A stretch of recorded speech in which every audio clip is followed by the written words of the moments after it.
BK Shivani जी ने media सभा में बताया कैसे ब्रह्म कुमारी और ब्रह्म कुमार किस तरह अपने को बदलते हैं, कैसे 18 घंटे निस्वार्थ भाव से सेवा करते हैं। माउंट आबू में हजारों ब्रह्म कुमारी और ब्रह्म कुमार कैसे बिना क्रोध, बिना लोभ लालच और बिना ईर्ष्या के एक साथ सुबह 3 बजे से रात 11 बजे तक लगे रहते हैं। अगर ब्रह्म कुमारी आश्रम में सभी एक साथ प्यार प्रेम से रह सकते हैं तो आप अपने घरों में क्यों नहीं। में हम क्या फील करते हैं, हम कहते हैं परिवार है तो अटैचमेंट तो होनी ही चाहिए। जहाँ अटैचमेंट होती है साथ में दर्द होता है, दुख होता है, हर्ट होता है, रिजेक्शन होता है। जहाँ प्यार होता है वहाँ सिर्फ प्यार, विश्वास और सम्मान होता है, क्योंकि उसके साथ कोई नेगेटिव शब्द नहीं आ सकता है। तो यहाँ है मोह, तो यहाँ है प्यार, यहाँ है अहंकार, तो यहाँ है नम्रता, यहाँ है ईर्ष्या, तो यहाँ है क्या होगा। कलयुग की वाइब्रेशन अगर ईर्ष्या तो सत्युग की वाइब्रेशन जेलसी, ऑपोजिट। हर एक का ऑपोजिट निकालना है। Jealousy opposite. सोचिए ऐसी दुनिया बनानी है। कलयुग का ईर्ष्या का ऑपोजिट। मेरे साथ कोई है, उनकी सफलता को देखकर मुझे ईर्ष्या हो रही है। इनको क्यों मिला, मुझे क्यों नहीं ये मिला, मेरा ये ज्यादा होना चाहिए था। इसका ऑपोजिट दूसरे की सफलता को देखकर, दूसरे की सफलता को देखकर देखो सत्युग इमेजिन करना भी मुश्किल हो रहा है अभी। दूसरे की सफलता को देखकर, दूसरे की सफलता को देखकर दुआएं, दूसरे को आगे बढ़ाने में अभी क्या होता है, खुद को आगे बढ़ाना है सिर्फ, और दूसरे को, खुद को आगे बढ़ाना है और दूसरे को पीछे खींचना है। क्योंकि हम सब खुद को आगे बढ़ाना, दूसरे को पीछे खींचने की कोशिश कर रहे हैं, दुनिया ही पीछे हो गई। पीछे हो गए मतलब वाइब्रेशन में नीचे हो गई। क्योंकि हम आगे जाना चाहते हैं, दूसरे को पीछे खींच रहे हैं, दूसरा भी आगे जाना चाहता है, वो दूसरे को पीछे खींच रहा है, सारे आगे जाना चाहते हैं, सारे सबको पीछे खींच रहे हैं, तो ओवरऑल रिजल्ट क्या निकलेगी, पीछे। अब अगर ऊपर जाना है तो सबको क्या करना होगा, पीछे खींच खींच के हम पीछे आ गए। अभी हमको सबको कहाँ जाना है, तो हमें क्या करना होगा, एक दूसरे को आगे करो। डर लगता है इस बात से कि एक दूसरे को आगे किया तो मैं किधर जाऊं फिर। ये फियर है कि अगर मैंने दूसरे को थोड़ा सा भी आगे, मेरी पोजीशनिंग क्या होगी। यहाँ तक कि अगर कोई बहन या भाई कोई बहुत अच्छी चीज खाने में बना कर लाते हैं, तो हम उनको अगर पूछें ये कैसे बनाया है, ये कैसे बनी, इसकी रेसिपी क्या है, तो भी पूरी तरह से कभी कभी नहीं बताते, कहते कुछ नहीं, बस ऐसे ऐसे ऐसे। क्योंकि अगर उन्होंने आपको बता दी और सपोज आपकी चीज उससे भी अच्छी बन गई, तो महिमा सारी किसके पास जाएगी। तो एक्चुअली हमें क्या चाहिए आज की दुनिया में, हमें लोगों से प्यार चाहिए, लोगों से सम्मान चाहिए, लोगों से महिमा चाहिए। तो हम कैसे खड़े, मांगने की चाहिए चाहिए चाहिए चाहिए चाहिए। और सत्युग की दुनिया में कैसे होंगे, देना देना देना। हाथ कैसे देवी देवताओं का। तो कौन से वाले अच्छे ज्यादा लगते हैं, ऐसे वाले या ऐसे वाले, ऐसे वाले, ऐसे। तो सबसे पहली चीज आज पक्की करनी है कि कलयुग की दुनिया मतलब चाहिए चाहिए चाहिए, और जितना भी चाहिए वो फिनिश ही नहीं होता। ये चाहिए तो और चाहिए और चाहिए और चाहिए में स्थूल चीजें नहीं, वो तो चाहिए, लेकिन सम्मान चाहिए, प्यार चाहिए, महिमा चाहिए, खुशी चाहिए।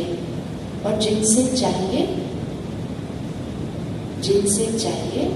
उनको भी चाहिए। तो भी सीन को सामने लेकर आओ कि जिनके सामने हम ऐसे खड़े हैं, वो कैसे खड़े हैं, वो कैसे खड़े, वो भी ऐसे ही खड़े, दूसरा भी ऐसे ही खड़ा है, तीसरा भी ऐसे ही खड़ा है, सब ऐसे खड़े होंगे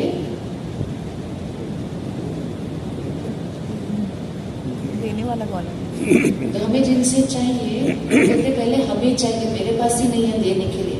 आप किसी को कहो मुझे शांति चाहिए, कहेगा भाई मैं ही बहुत परेशान हूँ, कहीं और जाना है। तो जिनसे चाहिए उनके पास होना चाहिए ना, नहीं तो हम ऐसे ही खड़े हैं। फिर हमारा झगड़ा होता है कि रिश्ते में फायदा क्या हुआ, मुझे प्यार भी नहीं मिला, मुझे कोई खुशी नहीं मिली इस रिश्ते में। आजकल बहुत लोग आते हैं जो एक दूसरे के साथ रहना नहीं चाहते हैं। उनको पूछो क्यों नहीं रहना चाहते, कहते मुझे इस रिश्ते में कुछ नहीं मिल रहा। हमें रिश्ते में क्यों जाना था? देने के लिए। लेकिन अगर जाएंगे लेने के लिए, वे कहते कुछ मिल नहीं रहा, तो फिर इस रिश्ते में रहने का फायदा क्या? मैं अकेले रहूं, मैं, मेरा लैपटॉप, मेरा फोन और मेरा डॉगी। मेहनत क्यों करनी है अपने रिश्ते में? मेहनत क्यों करनी है? क्यों एडजस्ट करो, क्या करो, मुझे तो कुछ मिल नहीं रहा। तो कलियुग की दुनिया अर्थात हाथ, क्योंकि ये वो समस्या है जो पूरी सृष्टि पर है, देश में नहीं, सारी दुनिया में है। तो जो समाधान मुझे खुद के लिए मिलेगा, वही हम देश के लिए और देश से पूरे विश्व को मिलेगा। इनका लक्ष्य है एक मॉडल को चेक करना है, और फिर ये मॉडल अगर वर्क करता है तो हमें ये मॉडल अपने घर, अपने ऑफिस में क्रिएट करना है।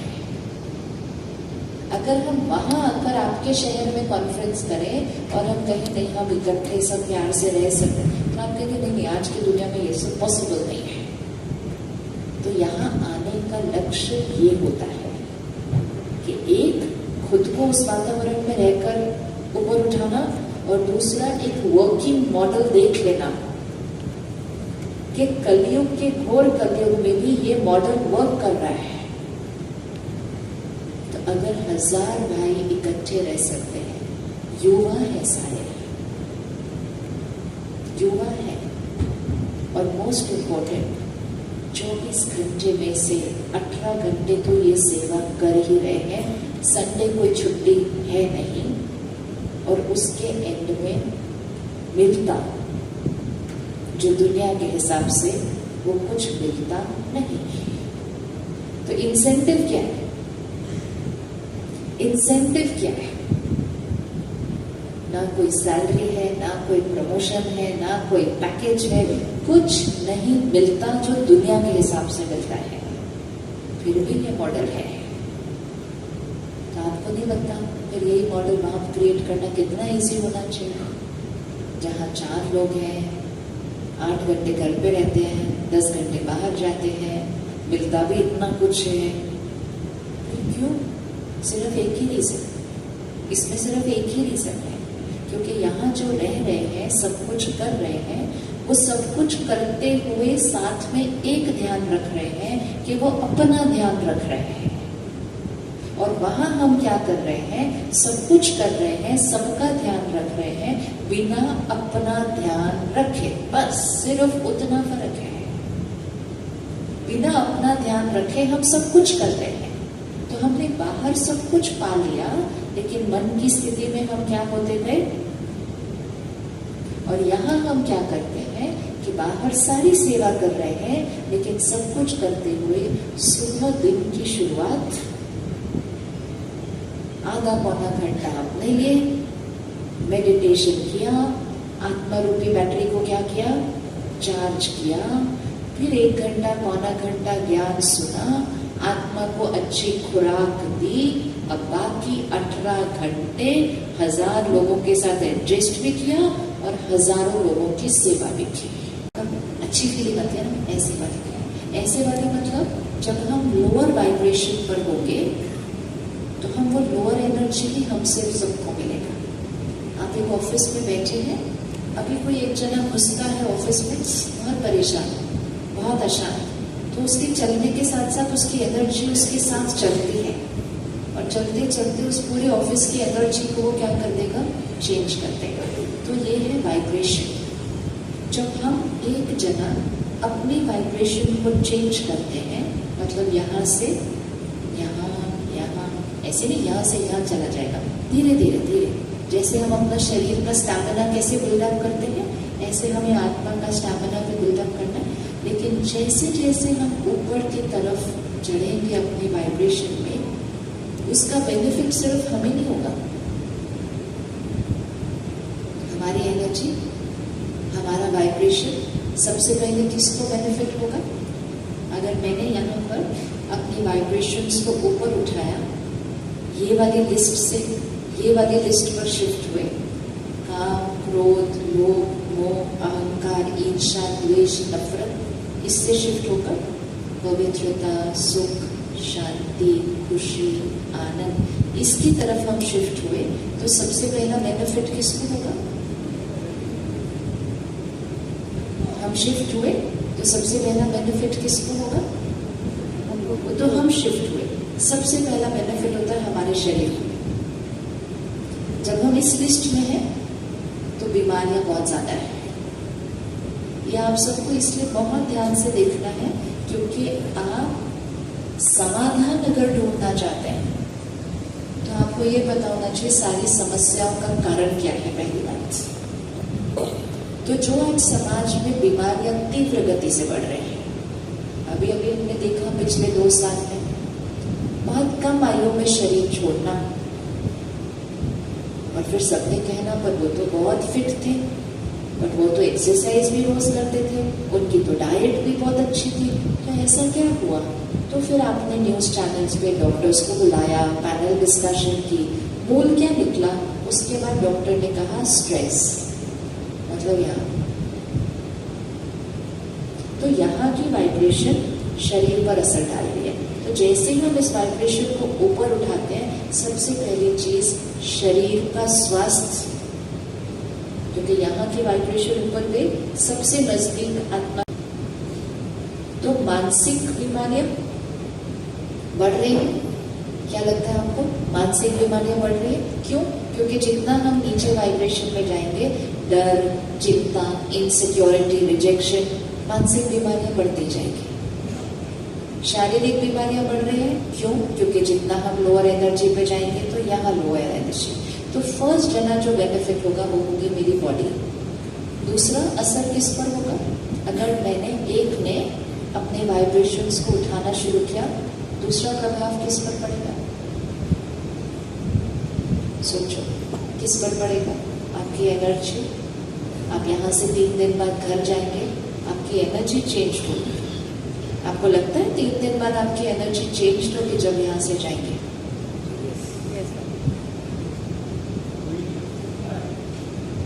ये ड्राई क्लीन करने वाली जगह है, यहाँ ड्राई क्लीन हो जाते हैं वो अच्छे से, सारे जो दाग होते हैं। लेकिन अब सिर्फ अटेंशन क्या रखना है? वापस जाने के बाद है ना, जैसे डिटॉक्स सेंटर में जाते हैं ना कि हमें अपने शरीर के सारे टॉक्सिन्स निकालने हैं, लेकिन फिर आने के बाद वही सब खाते हैं, कहते कोई बात नहीं 6 महीने बाद फिर जाएंगे। ऐसे नहीं, ये जीवन नहीं है। ये 3 दिन अपने को साफ किया, फिर जाकर रोज अपने को मैला किया, फिर कहा 6 महीने बाद फिर साफ करेंगे, फिर रोज मैला करेंगे। नहीं, खुद को डिटॉक्स करेंगे और फिर उसके बाद उसको स्वच्छ रखेंगे, साफ रखेंगे। तो जैसे ही हमारे वाइब्रेशंस चेंज होंगे, नेक्स्ट बेनिफिट मिलेगा हमारे परिवार, क्योंकि हमारी एनर्जी में सबसे पहले नजदीक कौन आएगी? हमारी फैमिली। फिर आएगा ऑफ कोर्स जब हम काम पे जाते हैं, हमारी एनर्जी चेंज हो जाएगी, वहां सबको बेनिफिट मिलेगा। तो तीसरा बेनिफिट जो होता है वो होता है हमारे रिश्ते, मानसिक स्वास्थ्य, शारीरिक स्वास्थ्य, रिश्ते। आज हम सबको पता है रिश्ते क्या हो रहे हैं? हिले हुए हैं। रिश्ते क्यों हिले हुए हैं? क्योंकि हमारी वाइब्रेशन डाउन है। और चौथा, हमारी वाइब्रेशन का प्रभाव पड़ता है वातावरण पर। आज ये कैंपस है, कोई दुनिया से अलग नहीं है। हर 4 दिन बाद यहाँ पर इसी तरह हजारों लोग आ रहे हैं। अभी तो आप 1000-1500 हैं, अगर आप 2-3 मास बाद आएंगे यहाँ पर 25,000 होंगे। सामने वाला हॉल देखा होगा, वो भी भर जाता है, उसमें भी बैठने की जगह नहीं होती है। और वो 25-30 हजार भाई बहनें यहीं रहते। हमारी वाइब्रेशन का प्रभाव पड़ता है वातावरण पर। आज ये कैंपस है, कोई दुनिया से अलग नहीं है। हर 4 दिन बाद यहाँ पर इसी तरह हजारों लोग आ रहे हैं। अभी तो आप 1000-1500 हैं, अगर आप 2-3 मास बाद आएंगे यहाँ पर 25,000 होंगे। सामने वाला हॉल देखा होगा, वो भी भर जाता है, उसमें भी बैठने की जगह नहीं होती है। और वो 25-30 हजार भाई बहने यहीं रहते हैं, यहीं भोजन। तो बहुत एक्टिविटी है, ऐसे नहीं बैठकर मेडिटेशन चल रहा है सारा दिन, बहुत एक्टिविटी है। आज हमारे घर 4 मेहमान आ जाए तो चीजें थोड़ी हिलने लग जाती हैं। यहाँ रोज है भाई बहने, रोज है, बड़ी संख्या में है। तो आश्रम मतलब ये नहीं कि हम सिर्फ ध्यान कर रहे, सुन रहे, मेडिटेशन कर रहे और खाली बैठे। यहाँ भी उतनी सेवा है, उतनी एक्टिविटी है जितनी बाहर भी नहीं होती है अपनी दुनिया में। लेकिन सब कुछ करते हुए इतना सारा काम कंटिन्यूसली 24 घंटे चल रहा है, तो भी वातावरण ऐसा है, तो भी वातावरण ऐसा है। तो अगर यहाँ बन सकता है तो कहीं और नहीं बन सकता ये वातावरण? बन सकता है या नहीं बन सकता? शहर के बीच है, 24 घंटे काम चल रहा है। दिन की शुरुआत सुबह 3:30 बजे वो सब हो जाती है, खत्म होता है 10:30-11 बजे। Constant working. तो जितना हम कलयुगी दुनिया में सो कॉल कहते हैं हम बहुत बिजी हैं, यहाँ उससे ज्यादा। लेकिन हम बिजी शब्द नहीं यूज करते। सेवा बहुत है, लेकिन इजी रहकर करना है, बिजी नहीं है। कितने घंटे सेवा है उससे नहीं मैटर करता। मन की स्थिति में हलचल है या लाइटनेस है, तो बहुत घंटे सेवा करें लेकिन इजी होकर करें। तो अपने आप से ये क्वेश्चन पूछना है, यहाँ इतने हजारों लोग रहकर अगर कर सकते हैं, हम नहीं कर सकते? वहां पर कर सकते हैं। हम 4-6 लोग एक घर में रहते हैं तो भी टक्कर होती रहती है हमारी। आपको पता है यहाँ कितने रहते हैं जो परमानेंट रहते हैं? परमानेंट रहते हैं। आप जब चारों तरफ घूमेंगे ना, तो सिर्फ घूमना नहीं है, चेक करना है अच्छे से। यहाँ ये सब चलता कैसे है? वैसे भी आपको तो आदत है चेक करने की, अच्छे से चेक करके जाना है इसको।